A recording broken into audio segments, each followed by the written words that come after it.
Waves media తెలుగుకి స్వాగతం. ఇద్దరు మైనర్ బాలికల మిస్సింగ్ కేసును అనకాపల్లి జిల్లా నర్సీపట్నం పట్టణ పోలీసులు 24 గంటల్లో ఛేదించారు.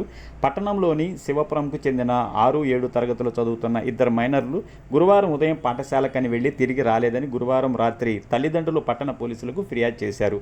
కేసు నమోదు చేసిన పోలీసులు అన్ని కోణాల్లో దర్యాప్తు జరిపి 2 బృందాలు ఏర్పాటు చేసి గాలింపులు చర్యలు చేపట్టారు. మైనర్లు చింతపల్లి మండలంలోని చెర్రిల గ్రామంలో ఉన్నట్టు ఆచూకీ తెలుసుకొని వారిద్దరిని తీసుకొచ్చి శుక్రవారం తల్లిదండ్రులకు అప్పగించారు.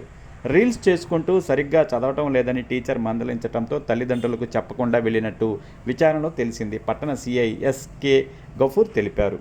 రాత్రి 8 గంటల సమయంలో నర్సీపట్నం శివపురం ఏరియాకి సంబంధించిన కొంతమంది తల్లిదండ్రులు మా దగ్గరికి వచ్చి ఇద్దరు విద్యార్థినులు అమ్మాయిలు, ఇద్దరు కూడా 7th 6th చదువుతున్న అమ్మాయిలు కనిపించట్లేదు, ఉదయం స్కూల్కి వెళ్తానని పిల్లలు ఇంతవరకు మాకు ఆచూకీ లేకుండా అయిపోయింది, మేము చుట్టుపక్కల బంధువులు వెతుక్కొని మీ దగ్గరికి వచ్చామని చెప్పి మనకి రిపోర్ట్ ఇవ్వడంతో మనం వాళ్ళు కనిపించట్లేదని మిస్సింగ్ కేసు నమోదు చేసి ఇమీడియట్గా మా టీమ్స్ 2 టీమ్స్ను ఫామ్ చేసి నైటే మొత్తం వాళ్ళు ఎక్కడైతే లాస్ట్ మిస్ అయ్యారనేది అక్కడ నుంచి మొదలుకొని మొత్తం ఏరియా ఉన్నటువంటి సీసీ కెమెరాస్ అలాగే బస్సెస్ ఇన్ఫర్మేషన్ అన్నీ కూడా కలెక్ట్ చేసి మా టీమ్స్ని పంపించి అది మనం ఇమీడియట్గా మనం 24 hours గడవక ముందే ఆ పిల్లలిద్దరినీ కూడా చింతపల్లి ఏజెన్సీ ఏరియాలో జెరిల్లా గ్రామంలో ఉన్నట్లుగా గుర్తించడం జరిగింది. అక్కడ మా టీములు పంపించి మా ఎస్ఐ గారి ద్వారా అక్కడ క్యాచ్ చేయించి వాళ్ళని తీసుకొచ్చి ఇప్పుడు వాళ్ళ పేరెంట్స్కి అప్పచెప్తున్నాం.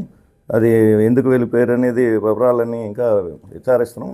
నాకు తెలిసిన ప్రాథమిక వివరాలు ఏంటంటే క్లాస్లో టీచర్ ఏదో సరిగా చదవట్లేదని రీల్స్ అవి ఇన్స్టా రీల్స్ అవి ఏదో చేస్తున్నట్టుగా మందలించిన దాని మీద వాళ్ళు కొంచెం ఇబ్బంది పడి బాధపడి ఇంట్లో వాళ్ళకి తెలిస్తే ఏమైనా తిడతారనే ఉద్దేశంతో ఇంట్లో వాళ్ళకి చెప్పకుండా వెళ్ళిపోయినట్లుగా మనకు ప్రాథమికంగా తెలిసింది.